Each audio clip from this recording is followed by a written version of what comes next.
প্রশ্নক আসছে, এসে বলছে, এই অমর, আমার যে মালিক আছে প্রত্যেক দিন আমার কাছে 6 দিরহাম চার্জ করে, তুমি একটু কমায় দাও, আমার দ্বারা এত দেওয়া সম্ভব হয় না। বলছে তুমি কি করো? তো বলছে আমি তো ছুরি বানাই, চাকু। নাম শুনছেন সবাই? চাকু দিয়ে কি কাটে? ভুড়ি।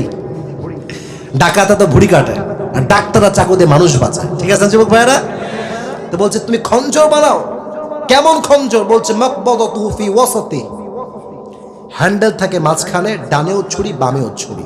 সুলতান কাবুসের নাম সার্চ করবেন ইউটিউবে বা ফেসবুকে বা গুগলে, দেখবেন ওর এই মাজার ডান পাশে একটা বিশাল বড় খঞ্জর আছে। আরবিতে এটাকে বলে খঞ্জর, আমরা বলি চাকু বা ছুরি। বলছে তাই?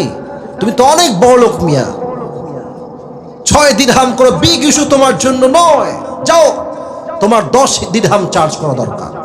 এটা শুনে বলছো, ও ওমর, আমি তো আগুনের পূজা করি, আমি তো মুসলমান।